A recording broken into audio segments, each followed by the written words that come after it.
కమ్ముకొని ప్రతి ఊర్లో టిఆర్ఎస్ కండువా వేసుకొని పోరాటం చేసినటువంటి కార్యకర్తలు ఎక్కడున్నారు ఇవాళ? ఒక్క గుళ్ళ మెంబర్ ఇయర్ రాలేదా?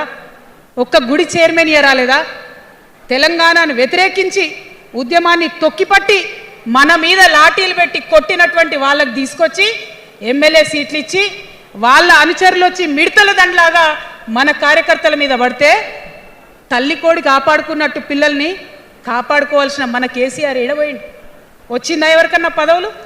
ప్రతి సంవత్సరం రాష్ట్రం మొత్తంలో పోస్టులు నింపితే 6,000 పైచిలకు నామినేటెడ్ పోస్టులు వస్తాయి తెలుసా? అంటే 10 ఏళ్లలో 2 ఏళ్లకోసారి నామినేటెడ్ పోస్టులు వేసినా ఒక 30,000 మందికి దాదాపుగా ఏదో ఒక గౌరవం. ఏం కావాలి మనకు ఉద్యమకారులకు చెప్పండి? ఏం కావాలి? కండువా వేసుకొని పిచ్చోళ్ళ లెక్క తిరిగినందుకు, మన ఇంటోళ్ళని ఇడిచిపెట్టి తిరిగినందుకు ఇంత మర్యాద కావాలి. మా సార్ నన్ను గుర్తుపట్టిండా, మా పార్టీ నన్ను గుర్తుపట్టింది, నాకేదో చిన్న పదవి ఇచ్చిరని చెప్పుకుంటే ఒక మర్యాద ఉంటుంది. వచ్చిందా మనకు ఆ మర్యాద? ఎక్కడన్నా వచ్చిందా? ఆనాడు అవహేళన చేసిర్రు, పార్టీలకు వచ్చి మళ్ళీ అవహేళన చేసిండ్రు. అంటే ఎప్పుడైతే అధికారం వచ్చిందో అప్పుడు అమ్మతనం పోయింది, ఎప్పుడైతే అధికారం వచ్చిందో అప్పుడు మమకారం పోయింది. అందుకే అంటున్నా, ఆయన మన కేసీఆర్ కాదు, మారిన కేసీఆర్, మరబొమ్మ లాంటి కేసీఆర్. కాబట్టే ఇవాళ నేను నిలబడి యుద్ధం చేస్తా ఉన్నా.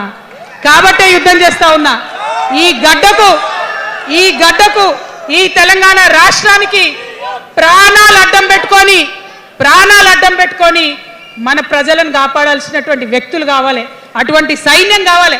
సైన్యం అయిదామా? సిద్ధంగా ఉన్నారా? ఎట్లయితే ఉద్యమం అప్పుడు కడుపు కట్టుకొని కాలు కట్టుకొని పనిచేసినామో ఇప్పుడు అట్లా పనిచేయాల్సినటువంటి అవసరం ఉన్నది.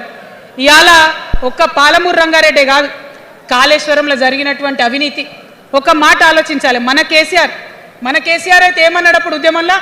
నా బిడ్డ కానీ నా కొడుకు కానీ తప్పు చేస్తే తీసి పారేస్తా పార్టీలకు వెళ్ళన్నారు. ఇవాళ నేనేం చేసిందే మీకు తెలియదా? నేనేం చేసినా కాళేశ్వరంలో అవినీతి జరిగిందన్నమాట చెప్పిన. అంటే అవినీతి జరిగిందని చెప్పిన నన్ను బయటేసి అవినీతి చేసిన పందికొక్కుల్ని పక్కన కూర్చోబెట్టుకున్నారు చూడు. అది మన కేసీఆర్ కాదు. ఆత్మలేని మరబొమ్మ ఇప్పుడున్న కేసీఆర్. మన కేసీఆర్ కాదు. మన కేసీఆర్ అయితే కళ్ళెత్తి చూసే ధైర్యం ఉండకుంటుండే, కాళ్ళు మొక్కేటటువంటి తత్వం ఉంటుండే. ఇవాళ అది మన కేసీఆర్ కాదు. కాబట్టే ఎదురుగా నిలబడి కొట్లాడతా. నాతో కలిసి వస్తారా? సిద్ధమేనా? ఇవాళ బీఆర్ఎస్ పార్టీ చేస్తున్నటువంటి అనేక తప్పులు, అనేక అంశాలు ఉన్నాయి. ఒకటి కాదు, రెండు కాదు. ఇది ప్రారంభం మాత్రమే. మొదలు పెట్టినాం, జస్ట్ ఇల్లలికినాం. In front there is crocodiles festival. తర్వాత చాలా చెప్పేది ఉంది, అప్పుడు చెప్దాం. ఇప్పుడు ఏం జరుగుతుంది రాష్ట్రంలో? ఒక కర్కోటకుడు